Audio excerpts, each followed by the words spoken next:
The town of Oakhaven stood cloaked in silence. The forest watched, a brooding presence at its edge. Amongst the townsfolk old tales lingered, whispered cautions about the woods. They spoke of the Grey Lady, a mournful spirit lost within the trees. Legend claimed she searched for something lost, something precious taken from her. Her sorrow, they said, seeped into the very air, chilling those who dared to venture too close. Generations passed. The stories became ingrained in Oakhaven's identity, a chilling reminder of the darkness that bordered the mundane. Some dismissed it as folklore, a way to keep children from wandering. Others, their faces etched with generations of fear, knew better. They knew the truth lay hidden beneath the rustling leaves and the watchful gaze of the ancient trees. Emma, a young college student with a thirst for knowledge and a head full of ambition, scoffed at the tales. Ghosts and spirits were for campfire stories, not for someone seeking to dissect the complexities of ancient literature. She had come to Oakhaven for one reason: peace. The quiet isolation at the edge of the woods promised the perfect environment to complete her thesis. This place is perfect. I can finally get some work done without any distractions. The cabin stood as a silent sentinel, a small wooden refuge against the encroaching darkness. It was rustic, charming in its simplicity. Sunlight streamed through the windows, painting the worn floorboards in warm hues. For the first few hours, as Emma unpacked her books and set up her workspace, the legend of the Grey Lady seemed nothing more than a whimsical tale.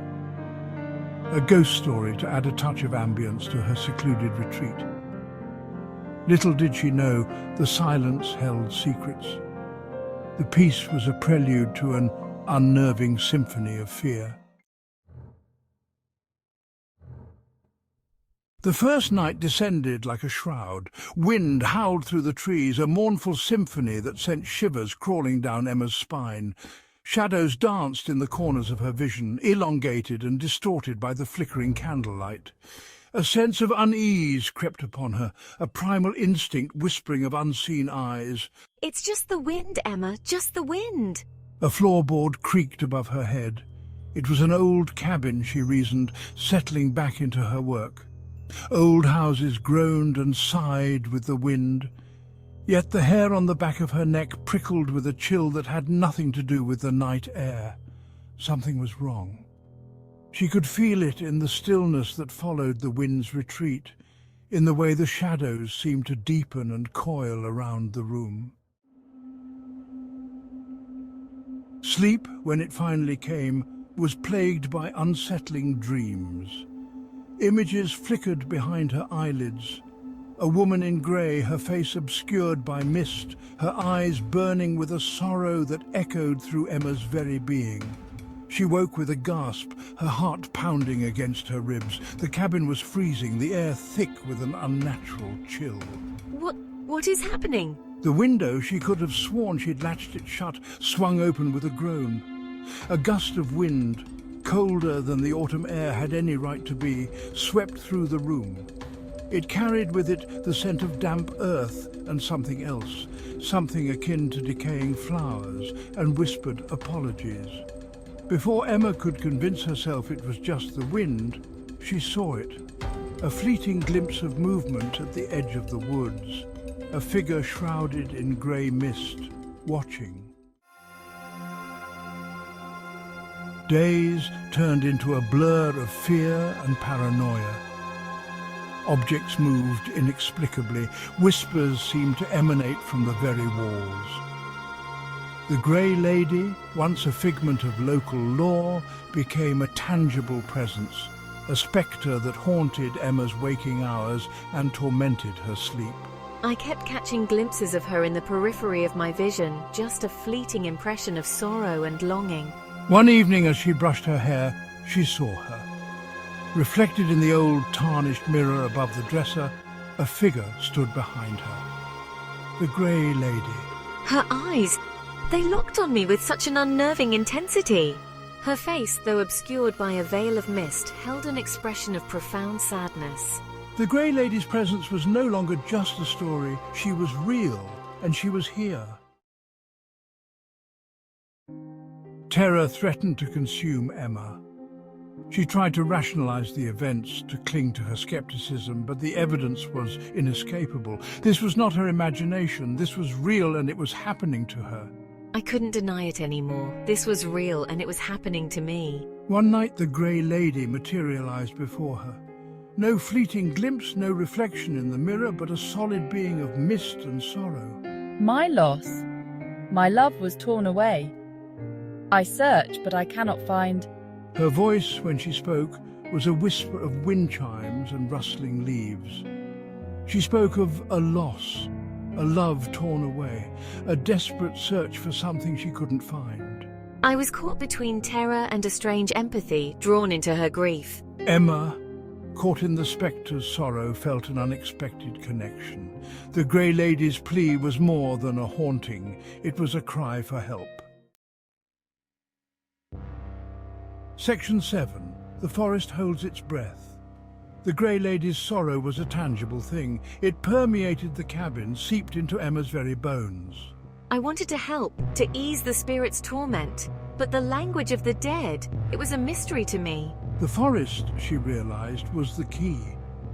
The Grey Lady was a being of the woods, her essence entwined with the ancient trees and the whispering wind.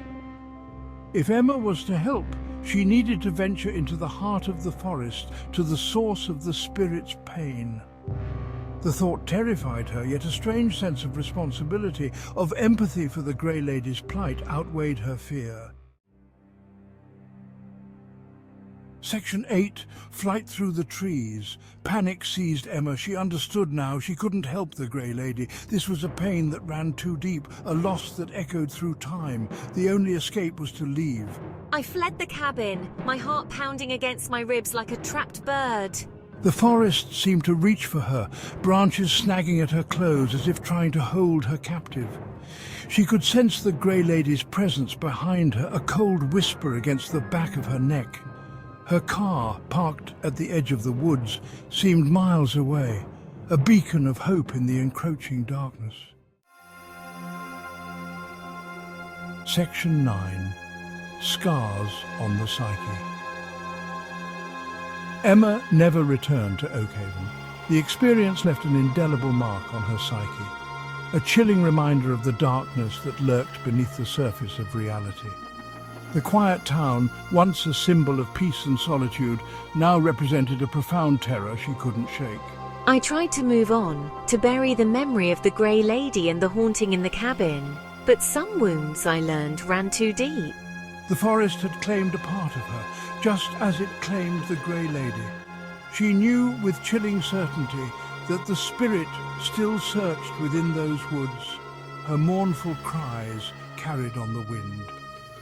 The Grey Lady was bound to her loss, a prisoner of her own sorrow, and Emma was bound to the memory, haunted by the echo of the spirit's pain. Section 10. An Endless Search. The legend of the Grey Lady lived on in Oakhaven. Whispers still danced on the wind, carried on the backs of fallen leaves and the rustling branches of the ancient trees. Some dismissed it as folklore, a tale spun to keep the curious at bay. But others, those who lived on the edge of the forest, knew better. They knew the truth lingered in the shadows. The Grey Lady's search was far from over. It would continue, they believed, for as long as the forest stood, a chilling testament to the enduring power of sorrow and the relentless pursuit of that which is lost. And somewhere, deep within the heart of the woods, the Grey Lady wandered, her cries echoing through the trees, forever searching, forever lost.